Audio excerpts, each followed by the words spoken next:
Yo, what's going on, guys, man? It's your boy Mickal, nice, aka Mr. Snap Pro, bringing in today's video, man.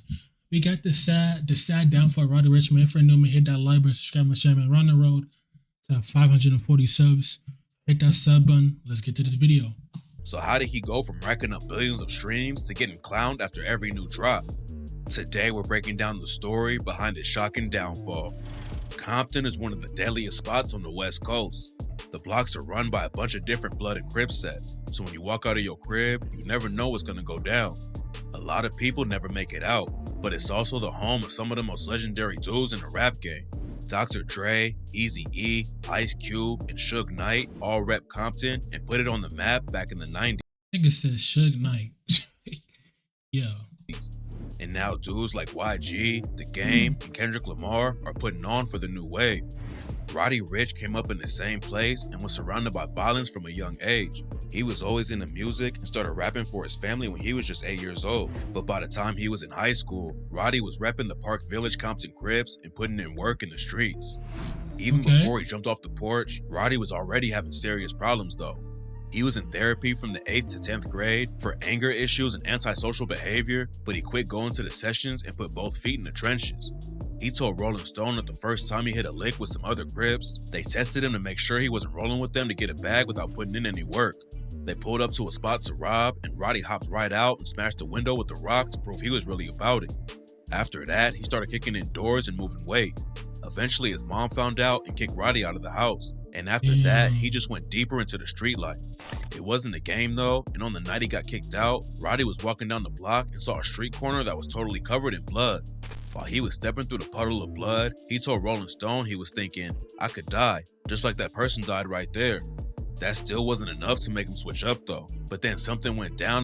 So he was walking where he's seeing blood and he still walked? That's crazy. That made Roddy change everything. When crazy. he was 18, Roddy crashed his whip and was facing a gun charge. They kept him in jail for a week before he could post bail, and the time behind bars gave him some time to think about the situation.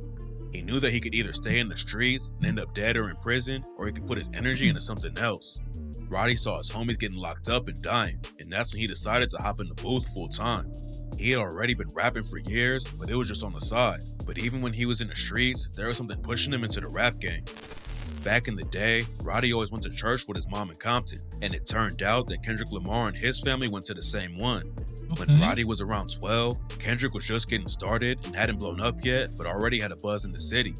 Roddy spit a freestyle for him one day at church, and Kendrick told Roddy that he was going to be something special. After he spent that week in jail, Roddy hopped in the booth and started laying down tracks for his debut mixtape, Feed the Streets. He had a totally different style from everyone else on the West Coast, and Roddy said spending time in Chicago and Atlanta helped create his own lane. When Feed the Streets came out in 2017, Roddy's name was buzzing off tracks like Hood Rich and Fuck It Up, and not before long, huge artists like Mickal and Nipsey Hussle were reaching out. Roddy knew he had to keep the momentum up, so he dropped another tape a few months later, and Nipsey Hussle featured him in front of a massive crowd at one of his shows in LA. Roddy had only been in the game for a few months, but he was already starting to pop off. Then in July 2018, Roddy Ricch put out the song that changed everything for him.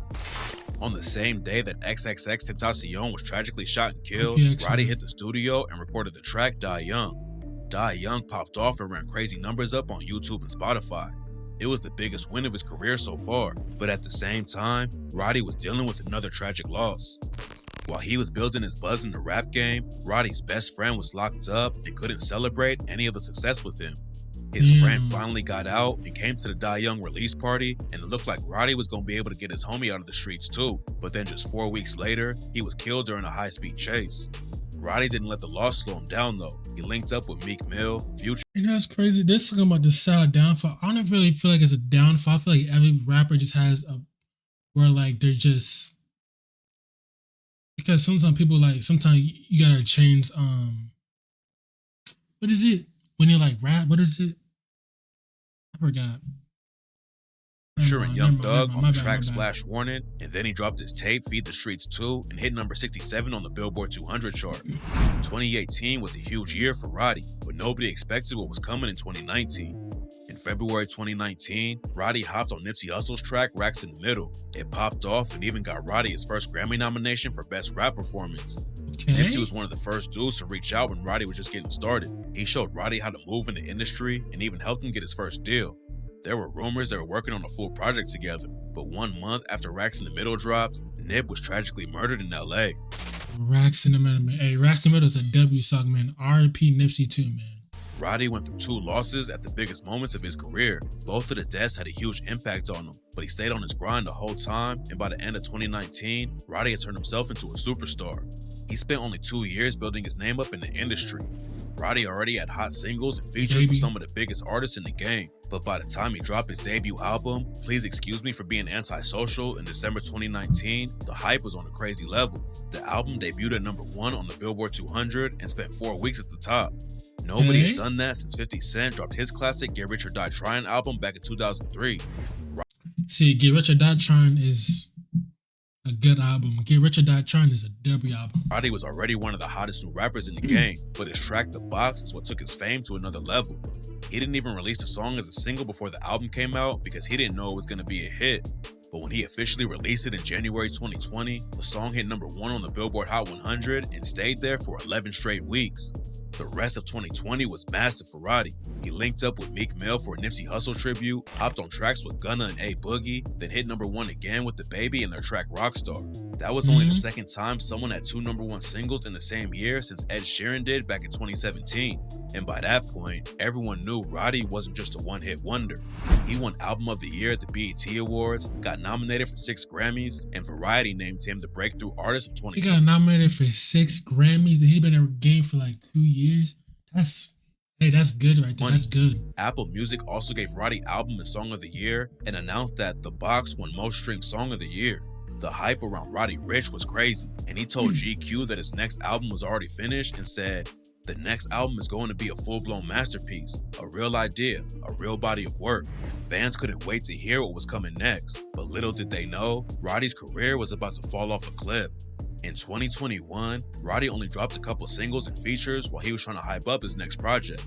He started falling off out of nowhere, and it was like he just took his foot off the gas. It had been 2 years since his last album, and his fans were getting tired of waiting. Roddy was hyping it up like he was about to drop a classic, but when his second album finally came out on December 17, 2021, it was so bad that it almost killed his career overnight. The album still sold 62K in the first week. Those are definitely good numbers for most artists, but it was a massive fall off after his first record racked up over 100K in the same time. Critics and fans weren't really rocking with the album, plus Roddy had more serious issues going on that year too. While he was out in Atlanta shooting a music video with 42 Doug, things turned deadly after someone started letting off shots and 2 dudes got hit. 2022 was an even worse year for him. In February, he was trying to get his numbers back up and previewed a new track for his fans, but everyone hated it so much that it made Roddy deactivate his Twitter and Instagram. After everyone started clowning him over the snippet. The thing is, like, you have to use this as motivation to grind and to do better. You feel me? Roddy posted a peace sign on IG and said, "Guess I'm a flop now. Shit crazy." All of the negativity was getting to him, and Roddy ended up taking it out on the paparazzi. A dude spotted Roddy on the street, loaded boxes into his whip, and started filming and trying to talk to him. Roddy's security stepped in to make the dude back off, but when he went back across the street, Roddy walked up and pressed the paparazzi over it. He told the cameraman to turn it off so he could talk to him like a man, but when the dude refused, Roddy got heated and just walked off. Roddy already had a lot of drama going on, and then it got even worse after a singer named Greg Perry filed a lawsuit against Roddy over his biggest hit. According to the lawsuit, Roddy stole the chords from his track Come On Down and used them for The Box. Roddy isn't the first dude who allegedly used the track. Young Jeezy sampled it back in 2008 and gave up 60% of the royalties to Perry. And Yo Gotti used the same song for his track I Remember in 2016. It looks like the suit is still going on, but if the situation goes left for Roddy, it could put a huge dent in his pockets. The Box is his biggest hit record to date, so getting the royalties taken away would be a massive loss. It's not clear if the lawsuit will hurt his bank account yet, but Roddy already lost a big bag in 2022. He was supposed to perform a huge show at the Governor's Ball in New York, but when he pulled up to the spot, a security guard allegedly saw Roddy trying to hide a gun in his whip. The guard got the I really haven't heard Roddy in a long time. The Box and all that, which and then Die Young, I heard Die Young, The Box. I never really got into his music though, to be honest. Cops involved, and Roddy got booked on weapons charges right before he was about to hit the stage. According to reports, Roddy gets paid around $500,000 for a show, so getting locked up like that was a huge loss. What made the situation even worse is that the case got dropped the very next morning, so Roddy missed out on $500K over nothing. And that night, he went to Summer Jam and said,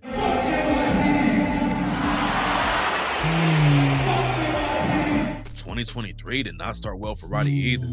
He went viral for shoving a fan that tried to put his arm around him for a picture. But Roddy clapped back and said that he just wasn't down with random dudes who don't know him trying to put their arm around his neck. Roddy came up in the trenches and lost a lot of people to the streets, so it makes sense for him to be careful.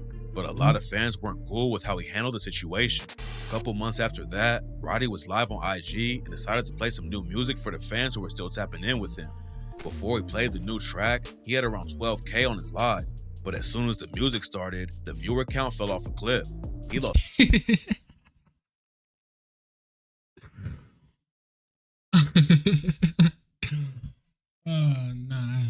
That's boy, he said he had 11, 12K, and then once he started putting that music, that shit dropped. 5,000 people in less than a minute, and at that point, it was clear that people weren't rocking with the new track. Roddy Ricch blew up fast and was taking over the whole game. If he kept the momentum up, he'd already be a superstar competing with dudes like Drake, but instead he hit the brakes on his own career and fumbled it all away. Maybe he'll make a comeback with another hot track at some point, but right now it seems like even his old fans are getting tired of waiting for him to drop good music again. Hey man, look. That was a sad downfall for Roddy Ricch. I don't think really it's really a downfall, just he had to get that one song and he good. Hey man, if you like that video, man, please like, subscribe, and share, man, all that, man. It's been your boy Mickal Naps. Mo.